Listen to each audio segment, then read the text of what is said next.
Last one, huh? Excited, David, aren't you? Oh, I am. So am I. Sprint to the end here.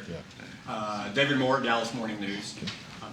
Mike, Minnesota's in the process of releasing Dalvin Cook. What level of interest would you and this organization have? Didn't realize, that happened, but I think like on all these things, I think, from a personal perspective, I have great respect for his game, but, player acquisitions, it goes on, 365 days a year, so I don't really have any comment on anybody outside of our roster. And just a follow-up to that has nothing to do with that, really. What is your, now that you're about to part ways with players and coaches here, what was or will your message be to them as they leave? Well, I gave the message this morning, in the 7:30 team meeting. I think the biggest thing is, recognize the work that we've done, the commitment and the connection between, the starting point in the offseason program phase 1 and 2 with the veterans and the coaches, and then a big thing, and it's just the way I've always done it, is really, bridging the gap between the rookies and the veterans. And I think this class has done a very good job. I mean, you have markers that you use to judge, the mental completion challenge throughout the offseason. We've been able. Today is our 8th install, so we'll complete. They'll have everything when they walk off the field today at 12:15. They'll have everything that we'll utilize in training camp. So what's expected of them. So we hit that target, but we've always kept track of mental errors and missed assignments, MAs and MEs, and this year was really, really good. It's a real credit to the players and the assistant coaches. Just as I told them today, it knocked it out of the park. I think just the concept teaching. I think this is probably the second year we've done it to this level. We did it some in 2021.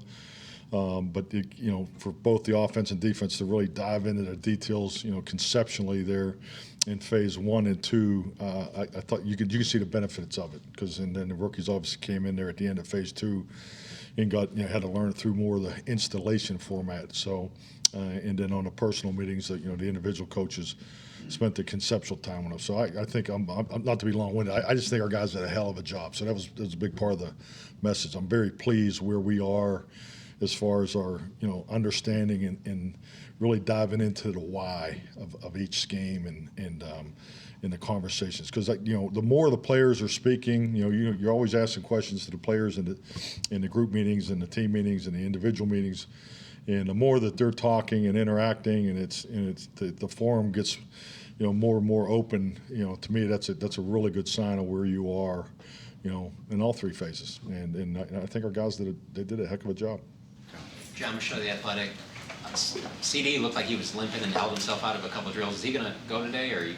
Probably not. I mean, today, we're only, because we're running out of time, frankly, because you only have so many hours through your mini camp. So we're only going to go for 45 minutes. We're going to do. I don't know how much you watch practice, but at the beginning we'll stretch. We'll do the group part, the mock game, and then we'll do the 2 spots and make sure the rookies get everything. So and that'll be the completion of our off-season program. But no concern there with him? No concern. He's in the meetings and so forth. But to answer Chris, probably hold him out of it if there's any concern. There's, it's a walk through type. Babe. Bob Babe. Bob Babe, whatever it takes, right? Yeah. Anything with Babe. Babe. Ray Bloffenberg, Cowboys Radio Network. So, Mike, you talk about players getting away, coaches getting away. Where's your happy place? Where do you get away to? My happy place? Yeah. Door County, Wisconsin. So that's my happy place. Decompression galore up there. But no, it's a great spot. I think anytime you have a chance to have that spot, it's that place is about family and friends, and it's just a really good routine for me personally. I have 5 children. The youngest is 11, so their summer hours are different than mine. So it works out good, because I go to bed before they do, and I get up way before they do, so I get a nice block in the mornings that I really enjoy to really, frankly, work on football. And it's just the way I've always done it. And then the afternoons and evenings are for family and friends. So looking forward to a little break. Clarence. We got a chance to see Cook's speed up close and personal. I don't know, you've probably seen it throughout the offseason, but what does that bring to your offense? I mean, it's definitely, not only is it speed, but he's I think he's an exceptional route runner. I mean, he has a great understanding of the routes, time clocks, the specifics, getting in and out of breaks, the action release versus vertical release, the spits and spouts. So, I mean, I've been real impressed with, he's played in a number of different systems, and I just really like the detail of how he approaches his game. So, yeah, so the ability to go deep and get on top of guys, I think the biggest compliment you can give a receiver, particularly with his ability to go vertical, is when a corner is in a press bail technique, or he has total free access, and you still view him as a viable number one. So that says something about Brandin. So he's been a great fit for us so far. I mean, I'm really pleased with not only obviously his physical skills, but just the way he's come in here, and he's made that room so much better. He's made our offensive room better. Coach Jeff Kolb with Fox 4. Last year, your theme for the team was resilience. Have you come up with a theme for 2023 yet? And how do you typically go about formulating that? Well, I mean, did Charlotte ask you to ask that? Because I mean, they got to get the shirts and hats. I'm getting a lot of pressure here for the word. This is like you're like the fifth person to bring it up today. So I'm just, not that they'd ever plan anything in here. So. Yeah, I know what the theme is, but I'm not going to reveal the word yet. I'm going around a couple of different things, and to be honest with you, I just have always done it this way, and I just really want it to fit the 2023 football team too. So, and we'll always do that that first Monday before the regular season game. So I've always held it later, but I have to get it in for the shirts and sweatshirts. So we'll get it in here next couple of weeks, hopefully. So. What are some of the different things in the past you've done as far as discovering that or going about? I know there was like the Kintsugi last year. Yeah, definitely. Kintsugi was really a subtopic of our resilience scheme. It's a theme, resilience was the theme last year. Victory was the theme, in 2021. 2020 vision was the theme of 2020. So I've done it every year. I just think it's a good trigger. It's a coaching point that, we can all grab onto, and I think the players enjoy it too. It's just an emotional focal point that we can grab onto. So I've always enjoyed it, and in the football operations has I think enjoyed it also. So if they don't, let me know, because it's saving me some work. Nick Harris, DallasCowboys.com. What have you liked from Malik Davis so far this offseason? What kind of extra opportunity do you think? Well, when I look at Malik, it's when young guys and you see him in the preseason games. But when he got opportunities last year, boy, he was really productive. And and I just think like any young running back, it's okay. Can he be a pass protector? Can he also?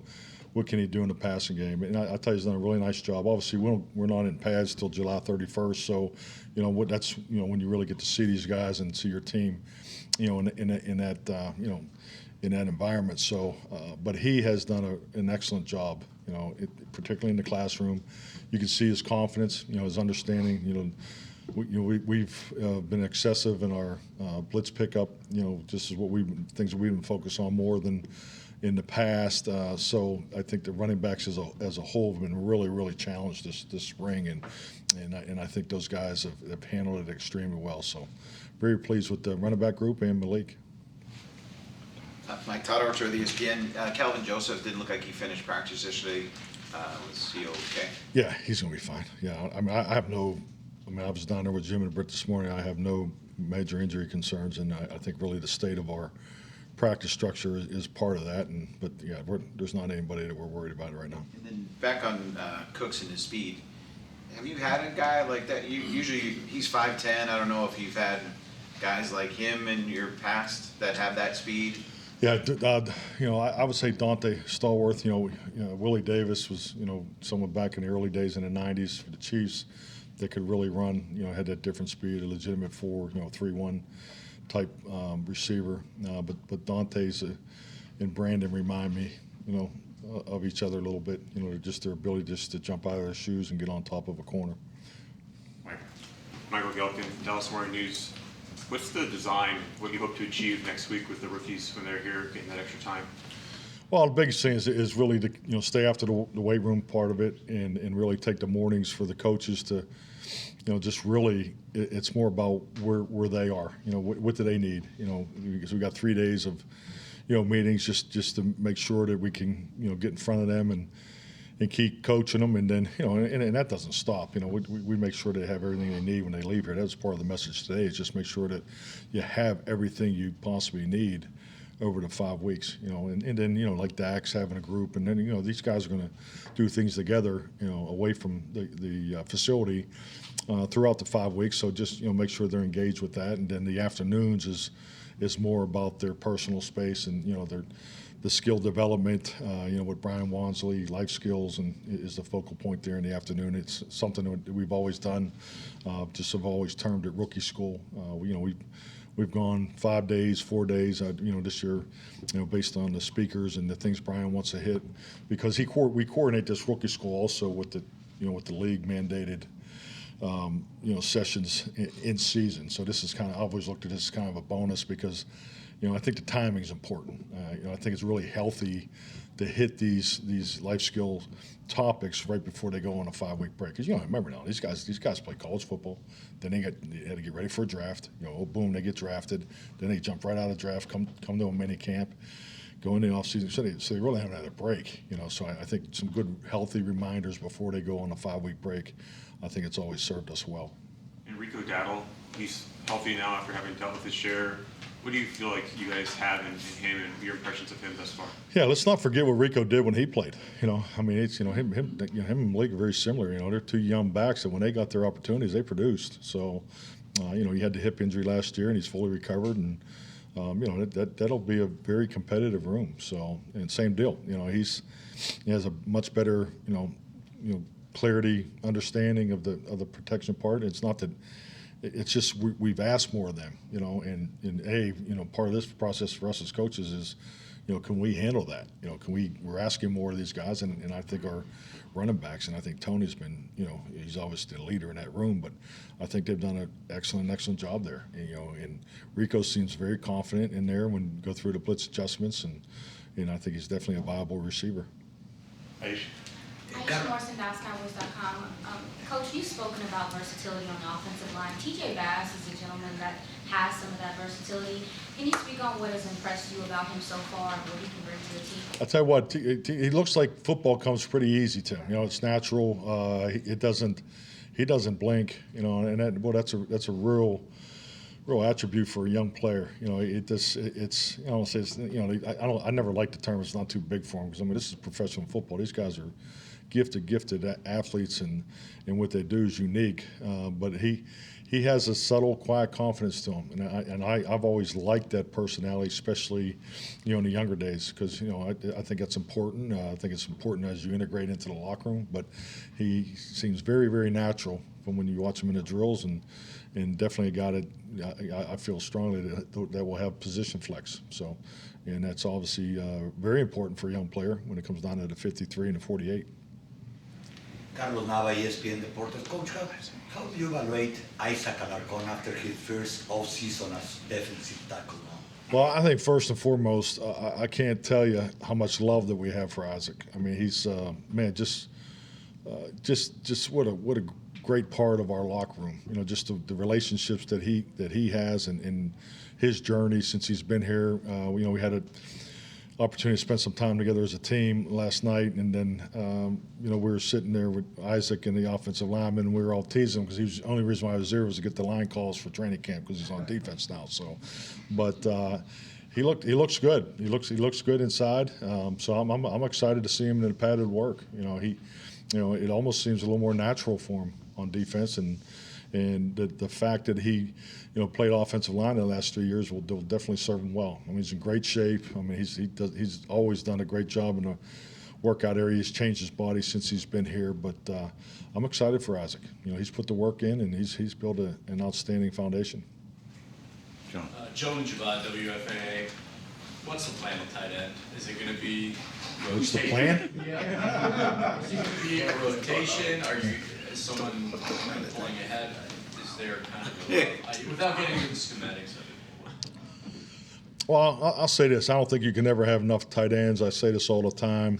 Tight end and linebacker body types are important to the design of the football team. I think when you have a vision of what you want your team to look like, It's a position of great flexibility. Definitely translate to being primary players on special teams. So, yes, they all will have roles because it's a long year. We got to be, creative and specific of how we use each and every one of them. That's part of our schematic outlook that, that we put the work in as a staff. And, so I see all those guys contributing. Are you looking at somebody to take that role that Dalton served last year? This is my point. Well, I think, Dalton's production obviously jumps out of it. I think clearly it'll be the combination. It's a very young room. I think we all recognize that. But, if you ever had a chance to be around them all day, they would get you excited, just the way they approach the game. Lunda does an outstanding job. The subculture that he has in the tight end room has been extremely productive. Dalton's success is it reflects that room, and Dalton was the leader in that room. But it's been cool to watch these guys really take this opportunity. I think it's going to, if we just stay healthy, I have no concerns. That's a position of stress because of the versatility that you put these guys, the versatility of what they're asked to do both on offense and special teams. Last one. Mac Engel, Fort Worth Star-Telegram. If you've referenced this in the last month or so, forgive me.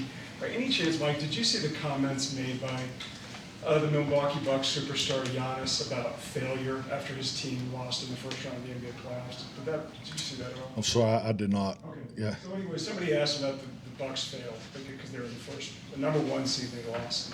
That's a long answer, but we use the term failure a lot in sports.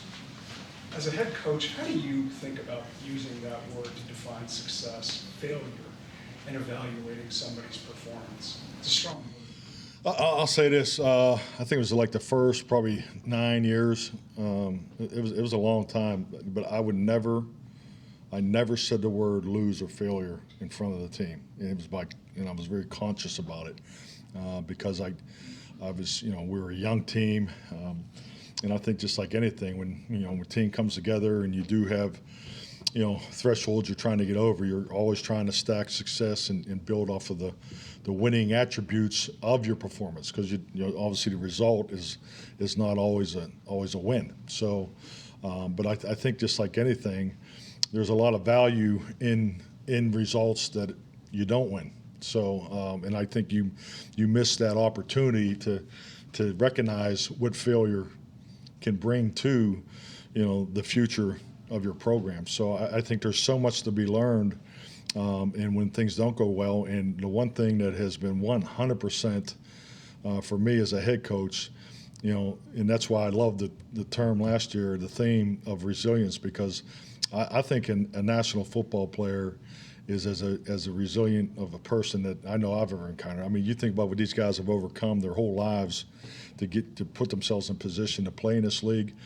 So to me, it's part of their DNA, and they recognize it, and I think they handle it today, emotionally different than 20 years ago. And I think just the education of mental health and emotional development, EQ, sports, all these educational focal points that we've all been really the last 15, 20 years. I think it really helps that, and I think it's an opportunity that you'd be remiss if you didn't take advantage of it. Thank you, Mike. Gotta go.